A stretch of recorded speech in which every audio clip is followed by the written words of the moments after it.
सुरगी विधानसभा के ग्राम किटुआ में वीरांगना रानी अवंतीबाई का मंदिर और धर्मशाला निर्माण का भूमि पूजन किया गया। इस कार्यक्रम में केंद्रीय मंत्री प्रहलाद पटेल, राजस्व एवं परिवहन मंत्री गोविंद सिंह राजपूत, राज्य कैबिनेट मंत्री दर्जा प्राप्त राहुल सिंह, बड़ा मलेरा विधायक कैबिनेट मंत्री प्रद्युम्न लोधी, जबीरा विधायक धर्मेंद्र सिंह सहित बड़ी संख्या में लोधी समाज के लोग शामिल हुए। इस मौके पर केंद्रीय मंत्री प्रहलाद पटेल ने कहा कि वीरांगना रानी अवंतीबाई ने 25 साल की उम्र में अंग्रेजों से लोहा लिया। अपने ब्रज समाज के इतिहास को पढ़े समझें। वीरांगना रानी अवंतीबाई की प्रतिमा लगाना मात्र उद्देश्य नहीं, उनके विचारों और सिद्धांतों को जीवन में आत्मसात करें, माताओं बहनों को सम्मान दें। लेकिन जब हम रानी अवंतीबाई की बात करते हैं तो एक बार सवाल और उंगली हम सबको अपनी तरफ करनी चाहिए। जरा हिसाब लगाइए, 1858 और 2022, तब आपको पता चलेगा कि 160 साल से ज्यादा पहले ये लोधी समाज के वो लोग थे जिसकी 25 साल की बहू बेटी ने अंग्रेजी हुकूमत को चुनौती दी और बलिदान की परंपरा को आगे बढ़ाया। आज अपनी माँ बहनों के साथ, बेटियों के साथ आपका बर्ताव है। रानी अवंतीबाई की जब बात होती है तो कहते हैं कि उनसे अच्छी घुड़सवारी कोई कर नहीं सकता, उनसे ज्यादा अच्छी तलवार कोई चला नहीं सकता था। अंग्रेज जब 2 बार उनसे परास्त हुए तो मुखबिरी की गई, पता किया गया इसको मारा कैसे जाए। कहते मुखबिर ने कहा कि जब तक रानी अवंतीबाई के शरीर पर बख्तर है, रानी अवंतीबाई को मारा नहीं जा सकता। ये कहानी सिर्फ वीरता की नहीं है, ये कहानी है उस हौसले से कि जो आपके पास, आपके पूर्वजों के पास था।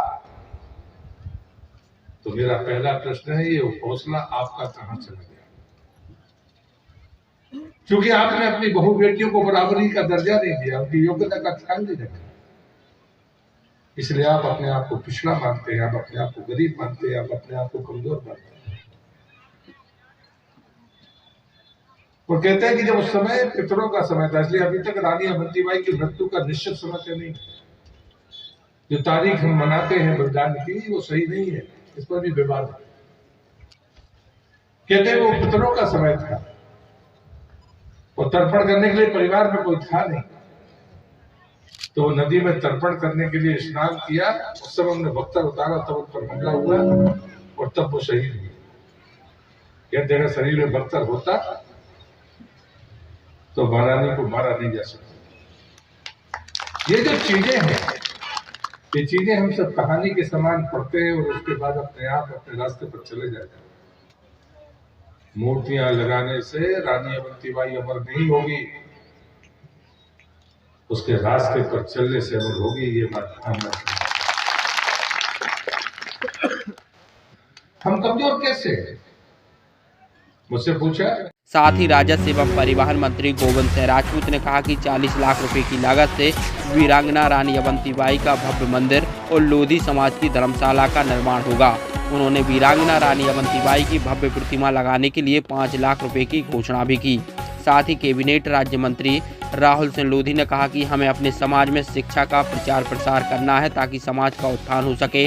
वहीं बड़ा मलेरा विधायक कैबिनेट मंत्री दर्जा प्राप्त प्रद्युम्न लोधी ने कहा कि मंदिर हमारे लिए और हमारी समाज के लिए गौरव की बात है।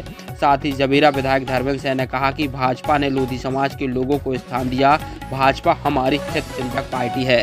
रानी अवंतीबाई देवी जी की नाम पर यहाँ एक बहुत बड़ा किटुआ गांव, जो कि राहतगढ़ क्षेत्र के पास आता है, यहाँ पर धर्मशाला मंगल भवन का भूमि पूजन हुआ और सभी लोगों की मांग थी यहाँ के रानी अवंतीबाई जी का एक प्रतिमा भी यहाँ लगाई जाए।